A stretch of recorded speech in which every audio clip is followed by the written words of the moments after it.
guys, welcome back to my channel. So ஒரு வழியாக வந்து நம்ம கையில் சக்தியோட வீட்டில் இருக்க பிரச்சனை எல்லாமே வந்து முடிஞ்சிச்சுடா அப்படின்னு சொல்லிட்டு பார்த்தீங்கன்னா அவளுமே வந்து வீட்டுக்கு கிளம்புறாங்க. ஸோ வீட்டுக்கு போயிட்டு ரொம்பவே வந்து டயர்டாக உட்காந்துக்கிட்டு இருக்கும்போது அந்த நேரம் பார்த்தீங்கன்னா கரெக்டாக வந்து நம்ம மூர்த்தி வந்து பழையபடி வந்து மூக்கு முட்டை பார்த்தீங்கன்னா குடிச்சிட்டு அப்படியே வீட்டுக்கு வந்து தள்ளாடிக்கிட்டு வராரு. ஸோ இந்த மாதிரி நம்ம மூர்த்தி வந்து இப்படி குடிச்சிட்டு வந்து வீட்டில் வந்து பயங்கரமாக வந்து அட்டகாசம் பண்ணிக்கிட்டு இருக்காரு. இது எல்லாமே பார்த்து நம்ம தனம் வந்து ரொம்பவே கோவப்படுறாங்க. ஏங்க நீங்கள்லாம் வந்து திருந்தவே மாட்டீங்களா? எத்தனை தடவைங்க சொல்கிறது? ஒவ்வொரு தடவையும் நீங்கள் குடிக்காதீங்க குடிக்காதீங்கன்னு அவ்வளோ சொன்னாலுமே திரும்பவும் இந்த கருமத்தை குடிச்சிட்டு வந்து இப்படி வீட்டில் படுத்து கிடக்கீங்களே, இதெல்லாம் உங்களுக்கே நல்லாவா இருக்குது அப்படின்னு சொல்லிட்டு பயங்கரமாக வந்து பார்த்தீங்கன்னா நம்ம தனம் வந்து கத்துறாங்க.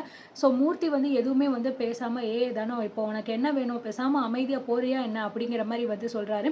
அது மட்டும் இல்லை, நான் ரொம்பவே சோகத்தில் இருக்கேன், என் தங்கச்சியோட வாழ்க்கை இப்படி ஆயிடுச்சு அப்படின்னு சொல்லிட்டு அதனால தான் நான் குடிச்சிருக்கேன், உனக்கு என்னடி அப்படிங்கிற மாதிரி வந்து அப்படியே தள்ளாடிக்கிட்டே வந்து பேசுகிறாரு. ஏங்க அதுக்காக இப்படி போயிட்டு நீங்கள் குடிச்சிட்டு வந்தால் கையலோட வாழ்க்கை சரியாயிருமா? கையலோட வாழ்க்கைக்கு என்ன பண்ணணுமோ அதை தாங்க நீங்கள் ஒரு அண்ணனாக இருந்து பண்ணணும். இப்படி மூக்க முட்டை குடிச்சிட்டு வந்து இப்படி வீட்டில் வந்து பிரச்சனை பண்ணிக்கிட்டு இருக்கீங்களே, இதெல்லாம் நல்லாவா இருக்குங்க பார்க்குறதுக்கு அப்படின்னு சொல்லிட்டு தனம் வந்து ரொம்பவே வந்து கோவப்படுறதை பார்த்துட்டு காமாட்சி, அதுக்கப்புறம் ஆனந்தி, கையல், அன்பு எல்லாருமே வந்து வெளியில் வர்றாங்க. ஸோ வெளியில் வந்துட்டு பார்த்தீங்கன்னா வந்து காமாட்சி வந்து மூர்த்தியை பார்த்துட்டு, டேய் மூர்த்தி, என்னடா பழக்கம் இது, மறுபடியும் ஆரம்பிச்சிட்டியாடா? இவ்வளோ நாள் வரைக்கும் நல்லவனாக தானடா இருந்தேன், எதுக்குடா மறுபடியும் இப்படி வந்து குடிச்சிட்டு வந்து பிரச்சனை பண்ணிக்கிட்டு இருக்க வீட்டில்? உன்னை வந்து நல்லவன் நீ திருந்திட்ட அப்படின்னு சொல்லிட்டு நினச்சிக்கிட்டு இருந்தா மறுபடியும் ஏதாவது ஒன்று சொல்லிட்டு நீ இப்படி குடிச்சிட்டு வந்துக்கிட்டு இருக்கியடா அப்படிங்கிற மாதிரி வந்து நம்ம காமாட்சியுமே பார்த்தீங்க அப்படின்னா வழக்கம் போல் அவங்க என்ன பண்ணுவாங்க, நீலக்கண்ணீர் வடிக்க ஆரம்பிச்சிருவாங்க. ஸோ அந்த மாதிரி பார்த்தீங்கன்னா மறுபடியும் வந்து அவங்க பண்ணிக்கிட்டு இருக்காங்க. இந்த மாதிரி மூர்த்தி குடிச்சிட்டு வந்து இந்த மாதிரி பண்ணுறதெல்லாம் பார்த்துட்டு நம்ம கையலுக்கு ரொம்பவே வந்து பார்த்தீங்கன்னா வந்து ஃபீலிங் ஆகுது. ஸோ கையல் பார்த்தீங்கன்னா ரொம்பவே வந்து ஒரு மாதிரி வந்து கண்ணுலலாம் அவங்களுக்கு கண்ணீர் வந்துடுது. ஏன்னா வந்து இந்த மாதிரி கையலோட வாழ்க்கை ஆயிடுச்சு அப்படின்னு சொல்லிட்டு அந்த வருத்தத்தில் தானே வந்து மூர்த்தி குடிச்சிருக்காரு அப்படின்னு சொல்கிறாரு. அப்போது நம்மளோட நிலைமைக்கு தான் மூர்த்தி இப்படி குடிச்சிருக்காரு, நம்மளே வந்து அவன் குடிக்கிறதுக்கு காரணம் ஆயிட்டோமே அப்படிங்கிற மாதிரி நினச்சி ரொம்பவே வந்து வருத்தப்படுறாங்க. ஸோ இந்த மாதிரி பார்த்தீங்கன்னா கையலோட வாழ்க்கை இப்படி ஆயிடுச்சு, நம்ம வேற இப்படி குடிச்சிட்டு வந்துட்டோமே அப்படின்னு சொல்லிட்டு மூர்த்தியுமே வந்து ரொம்பவே ஃபீல் பண்ணுறாரு கையலை பார்த்துட்டு. சரி, இதுக்கப்புறமும் நம்ம வந்து இந்த மாதிரி குடிக்கவே வேண்டாம் அப்படின்னு சொல்லிட்டு டேரெக்டாக வந்து கையல்கிட்ட போயிட்டு கையலை பார்த்து சொல்கிறாரு, என்னை மன்னிச்சிரு கையல், நான் வந்து தெரியாமல் தான் குடிச்சிட்டேன், இந்த மாதிரி உன் வாழ்க்கை இப்படி ஆயிடுச்சு அப்படின்னு சொல்லிட்டு என்னால் கொஞ்சம் கூட பொறுமையாக இருக்க முடியலை, எப்படி உன் வாழ்க்கையை சரி பண்ண போகிறேன், எழில் மாப்பிள்ளையை கூட எப்படி உன்னை சேர்த்து வைக்க போகிறேன் அப்படின்னு நினச்சி எனக்கு மனசுக்குள்ளே ரொம்ப வருத்தமாக இருந்துச்சு. அது என்ன பண்ணுறதுன்னு எனக்கு தெரியாமல் நான் இப்படி குடிச்சிட்டேம்மா, இதுக்கு மேலே சத்தியமாக நான் வந்து இனிமேல் இந்த குடியை தொடவே மாட்டேன் அப்படிங்கிற மாதிரி வந்து நம்ம மூர்த்தி வந்து ஃபீல் பண்ணி பேசிக்கிட்டு இருக்கும்போது ஸோ கயல் வந்து சொல்கிறாங்க, இல்லை மூர்த்தி, நீ எந்த தப்பும் பண்ணலை, நான் தான் உங்ககிட்ட வந்து மன்னிப்பு கேட்கணும், ஏன்னா இன்னைக்கு நீ இப்படி குடிச்சிட்டு வந்திருக்கேன்னா அதுக்கு காரணமே நான் தான் அப்படின்னு சொல்லும்போது காமாட்சி சொல்கிறா, கையல் என்ன பேசிக்கிட்டு இருக்க நீ, அவன் குடிச்சிட்டு வந்ததுக்கும் உனக்கும் என்ன சம்மந்தம் இருக்குது அப்படின்னு சொல்லிட்டு நம்ம காமாட்சி கேட்குறாங்க. இல்லைம்மா, இவ்வளோ நாள் வரைக்கும் மூர்த்தி எவ்வளோ பொறுப்பானவனா கடையை பார்த்துட்டு நிறைய ஆர்டர்ஸ் வந்துச்சு, அது எல்லாமே நல்லபடியாக பார்த்துட்டு அண்ணியையும் அனுபாப்பாவையும் நல்லபடியாக பார்த்துட்டு இருந்தார்.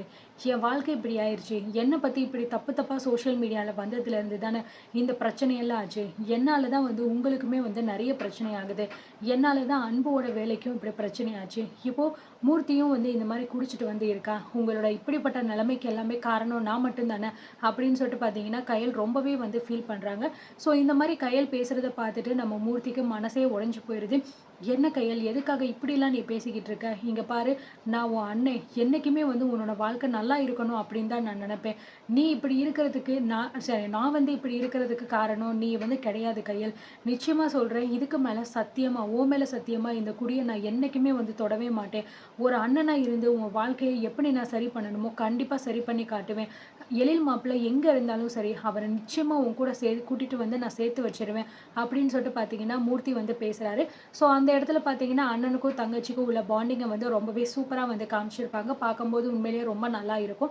ஆனால் அதே மாதிரி பார்த்தீங்கன்னா அன்புமே சொல்கிறாரு, இங்கே பாருங்கக்கா, எங்கள் வாழ்க்கையை பற்றி நீங்கள் வந்து கவலைப்பட வேண்டாம், நாங்கள் இன்றைக்கி இந்த நிலைமையில ரொம்ப நல்லா இருக்கோம் அப்படின்னா அதுக்கு காரணமே நீங்கள் தான், அப்படிப்பட்ட உங்கள் வாழ்க்கைக்கு ஏதாவது ஒரு பிரச்சனை அப்படின்னா எப்படிக்கா எங்களை பார்த்துட்டு சும்மா இருக்க சொல்கிறேன், எங்களுக்குமே வந்து ஒரு மனசு இருக்குது, எங்கள இந்த நிலைமைக்கு கொண்டு வந்து எங்க அக்காவோட வாழ்க்கைய சரி பண்ணணும் அப்படிங்கிறதுல எங்களுக்கு அக்கறை இல்லையா? அதுக்காக நாங்க கோவப்படுறோம். அத ஏன்க்கா நீங்க புரிஞ்சுக்க மாட்றீங்க? அப்படின்னு சொல்லிட்டு பார்த்தீங்கன்னா, அன்புமே சொல்றாரு.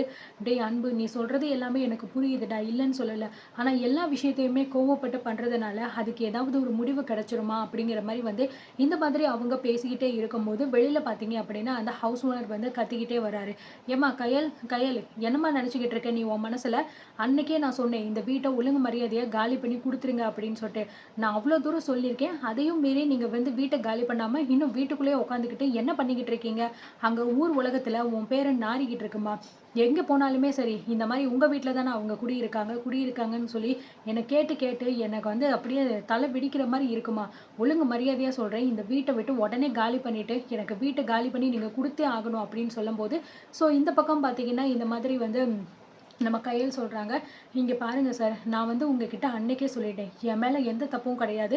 நான் அத நிரூபிச்சு காமிக்கிறேன். அதுவரைக்கும் எனக்கு டைம் வேணும்." அப்படிங்கிற மாரி நான் கேட்டிருந்தேன். அப்படிங்கிற மாரி சொல்லும்போது, "இங்க பாரும்மா, நீ சொல்றதெல்லாம் நான் கேட்கணும் அப்படிங்கிற அவசியம் கிடையாது. இது என் வீடு. நீங்க வாடகைக்கு தான் இருக்கீங்க. அப்படின்னா நான் எப்போ காலி பண்ண சொன்னாலும் நீங்க காலி பண்ணி தான் ஆகணும்." அப்படிங்கிற மாரி ரொம்பவே பேசுறாரு. அது மட்டும் கிடையாது. ஒட்டுமொத்த குடும்பமுமே என்ன அப்படியே யோக்கியமான குடும்பமா? எல்லாமே ஒழுக்கம் கெட்டு தானே வந்து இருக்காங்க. இப்போ கடைசில உன் பேரும் இப்படி வந்து சோசியல் மீடியா ஃபுல்லா வந்து நாறிக்கிட்டு இருக்கு. எங்க போனாலுமே வந்து புருஷன கொன்னுட்டு, கள்ளக்காதலன் கூட சேர்ந்து இந்த மாரி பண்ணிட்டா அப்படின்னு ஊர் முழுக்க சொல்லும்போது, எனக்கு அவ்ளோ அசிங்கமா இருக்குமா. அப்படிப்பட்டவங்கள போயிட்டு நம்ம வாடகைக்கு வச்சிருக்கோமே அப்படின்னு நினைக்க எனக்கு எனக்கு அவ்ளோ ஆத்திரமா வருதுமா. ஒழுங்கு மரியாதையா சொல்றேன். கடைசியா நீங்க ஒழுங்கா வீட்ட காலி பண்ணிட்டு எனக்கு சாவிய குடுத்தே ஆகணும். அப்படி இல்ல அப்படின்னா நான் வந்து போலீஸ் ஸ்டேஷனுக்கு தான் போற மாரி இருக்கும் அப்படின்னு அந்த ஆள் சொல்லும்போது, ஸோ இத கேட்டுட்டு நம்ம மூர்த்தி அதுக்கப்புறம் அன்பு 2 பேருமே பயங்கரமா வந்து கோவப்படுறாங்க. மு வ அன் வழக்கம் போல அன்பு பார்த்தீங்கன்னா, கோவப்பட்டா என்ன பண்ணுவான்? ஸோ அவர்கிட்ட போயிட்டு அடிக்கிறது, சண்டை போடுறது, பாய்றது இந்த மாரி வேலைகள் எல்லாமே தானே பார்த்துக்கிட்டு இருப்பான். அதே மாரி தான் இப்ப அன்பும் வந்து பார்த்துக்கிட்டு இருக்காரு. அதே மாரி மூர்த்திக்குமே வந்து கோவம் வருது. என் தங்கச்சிய பத்தியும், என் குடும்பத்த பத்தியும் பேசுறதுக்கு உனக்கு என்னடா வந்து உரிமை இருக்கு? நீ இதெல்லாமே வந்து உண்மைன்னு சொல்றியே! இதெல்லாம் உண்மைன்னு சொல்லிட்டு உனக்கு என்ன தெரியுமா? நீ வந்து பார்த்தியா? ஊர் உலகத்துல 1000 பேர் 1000 சொல்லலாம்டா. அதுக்காக நீயும் இந்த மாரி தேவையில்லாம என் தங்கச்சிய பத்தி கேவலமா பேசிக்கிட்டு இருக்க. என் குடும்பத்தையும் சேர்த்து வச்சு பேசுற. உன்னெல்லாம் சும்மாவே விட மாட்டேன்டா அப்படின்னு சொல்லிட்டு பார்த்தீங்கன்னா, இந்த மாரி ஓனர் கூட வந்து 2 பேருமே சண்டைக்கு போம்போது, ஸோ கயல் வந்து பார்த்தீங்கன்னா, தடுத்து நிறுத்திட்டு, "தயவு செஞ்சு நிறுத்துங்க" அப்படிங்கிற மாரி வந்து சொல்றாங்க. "இங்க பாரும்மா, இந்த மாரி வந்து வீட்ட காலி பண்ண சொன்னா என் மேலயே வந்து கை வைக்கிறீங்கல்ல. உங்க யாரையுமே நான் சும்மா விட மாட்டேன். ஒழுங்கு மரியாதையா என் வீட்ட காலி பண்ணி எனக்கு குடுத்தே ஆகணும். இல்லன்னா அவ்வளோதான் பார்த்துக்கோங்க" அப்படின்னு சொல்லும்போது, "இங்க பாருங்க சார், நான் எந்த தப்பும் பண்ணல.